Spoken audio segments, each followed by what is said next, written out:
ఏంటి మరి సంగతులు? ఎలా ఉన్నారు అందరూ? బాగున్నారా? ఈరోజు రెసిపీ వచ్చేసి కాకరకాయ ఫ్రై. అది కూడా అస్సలు చేదనిపించదు. నేను తినను అనే వాళ్ళు కూడా చాలా ఇష్టంగా తింటారనమాట. దానికోసమే ముందుగా ముదురుగా ఉన్న మంచి కాకరకాయలు తీసుకోవాలి. అవి పండు ఉండకూడదు. ఆ కాకరకాయలని ఇలా నీట్గా నీళ్ళలో వేసుకొని పైనంతా ఇలాగ చెక్కుకోవడం కానీ లేదంటే నీట్గా పీల్ చేసుకోవడం కానీ చేసుకోవాలి. కానీ ఖచ్చితంగా కండ రాకుండా ఇలా పై చెక్కు వరకు వచ్చేలాగా మాత్రమే చేసుకోవాలి. మొత్తం చెక్కితే ఇలా కనిపించాలన్నమాట. ఆ తర్వాత అంతా వాష్ చేసుకోవాలి. పండు ఏమన్నా ఉంటే తీసి పక్కన పెట్టుకోవాలి. వాటితో పచ్చడి చేసుకోవచ్చు. అంతేకాని దీంట్లో కలిపితే మొత్తం పాడైపోతుంది అనమాట. అందుకనేసి పండు తీసి పక్కన పెట్టేసి ఈ కాకరకాయకి అటు ఇటు సైడ్ ఎడ్జెస్ తీసేసి చక్రాల్లాగా 1/2 ఇంచ్ గ్యాప్ పెట్టుకొనేసి నీట్గా కట్ చేసుకోవాలి. కొంచెం మందంగా కట్ చేసుకున్నా ఇబ్బంది ఉండదు అనమాట.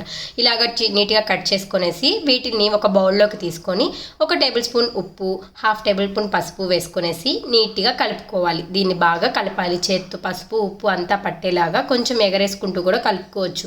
పసుపు ఉప్పు అంతా నీట్గా పట్టాలి ఖచ్చితంగా. అప్పుడే దీంట్లో ఉన్న చేదంతా పోతుంది. ఏంటి పసుపు ఉప్పు కలిపితే నీరు వస్తుంది కదా అనుకుంటారా? ఏమి ఇబ్బంది లేదు. ఒక 10 మినిట్స్ అలా రెస్ట్ ఇచ్చామంటే నీరంతా ఊరుతుంది. ఈలోపు పెద్ద నిమ్మకాయ అంత సైజు గల చింతపండుని తీసుకొని వేడి నీళ్ళు వేసి కొంచెం నానబెట్టుకోవాలి. ఇది నానేలోపు ఇప్పుడు ఇవి నానిపోయి ఉంటాయి. నీట్గా ఇలా వత్తామంటే నీరు అలా కారుతుందనమాట. అలా వెళ్ళిందంటే చేదంతా పోతుంది. చేదు చాలా వరకు పోతుంది, అంతా పోతుందని కాదు. ఇలాగే డైరెక్ట్గా కూడా వేయించుకొని చేసుకోవచ్చు. కానీ ఇప్పుడు నేను చెప్పే పద్ధతిలో చేసుకుంటే 4-5 రోజులు నిల్వ ఉంటుంది. అస్సలు చేదే అనిపించదు, చాలా బాగా అనిపిస్తుంది. ఇలా కాకరకాయ ముక్కలంతా పిండి పక్కన పెట్టుకోవాలి. ఇప్పుడు ఒక ప్యాన్ తీసుకొని ఆ ప్యాన్లో ఆయిల్ వేసుకోవాలి. ఆయిల్ ఎక్కువేం అవసరం పట్టదు. 2 టేబుల్ స్పూన్ వేసుకుంటే సరిపోతుంది.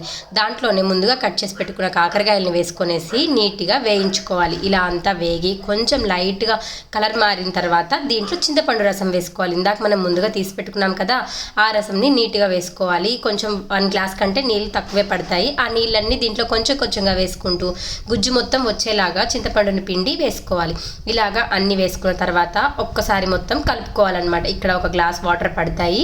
ఈ వాటర్ అంతా ఇనికిందాక ఉంచుకోవాలి. ఈ చింతపండులోని పులుపు కాకరకాయలోని చేదు అస్సలు తెలియనికుండా చేస్తుంది. కానీ మీరు చింతపండుని చూసి వేసుకోవాలి. ఎక్కువ చింతపండు వేసుకున్నారంటే మరీ పుల్లగా అయిపోతుంది. దీంతో పాటే కొంచెం ఉడికింది అనిపించిన తర్వాత ఉప్పు వేసి మూత పెట్టి మగ్గించుకోవాలి. ఇలాగ కొంచెం కొంచెం కూడా ఉండకుండా మొత్తం అంతా చిక్కదనం కూడా పోవాలన్నమాట. అంటే కాకరకాయ పొడి పొడిగా రావాలి. కొంచెం అప్పటిదాకా వేయించుకోవాలి. ఇలా అంతా వేగిన దాన్ని మూత పెట్టి కొద్దిసేపు వేయించుకొని ఈసారి చూసారా మొత్తం అంతా గుజ్జంతా అయిపోయింది. ఇలా డైరెక్ట్గా కూడా ఎండలో పెట్టుకోవచ్చు. ఎండ రాని వాళ్ళు మాత్రం ఇంకొంచెం సేపు ఇలాగ ఫ్రై చేసుకునేసి ఒక చాటలో కానీ ఇంకేదైనా ప్లేట్లో కానీ నీట్గా ఇలాగా ఎండబెట్టుకోవాలన్నమాట. లైట్ షేడెడ్ ఎండలో కూడా త్వరగానే ఆరిపోతుంది. ఇలా ఎండినవి ఇలా అయిపోతాయి. వీటిని కావాలంటే ప్రిజర్వ్ చేసుకొని ఎప్పుడైనా సరే ఫ్రై చేసుకోవచ్చు. ఇప్పుడు ఒక ప్యాన్ తీసుకొని దాంట్లో 2 టేబుల్ స్పూన్ ఆయిల్ వేసి జీరా, పచ్చిశనగపప్పు వేసుకొని వేయించుకోవాలి. అవి వేగిన తర్వాత ఎండబెట్టుకున్న కాకరకాయ ముక్కలు కూడా వేసుకొని నీట్గా వేయించుకోవాలి. నేనైతే ఇందులో ఆనియన్స్ కూడా వేసి ఫ్రై చేసుకుంటానమాట. మీకు వద్దు ఇలాగా మాకు రాగానే కావాలి అంటే దీంట్లో డైరెక్ట్గా కారం వేసుకొని వేయించుకోవచ్చు. కానీ ఆనియన్స్ వేస్తే ఆ టేస్ట్ చాలా బాగుంటుంది, డిఫరెంట్గా కూడా అనిపిస్తుంది. అందుకోసమే ఇక్కడ నేను ఒక ఆనియన్ తీసుకొని కట్ చేసి సన్నగా వేస్తున్నాను.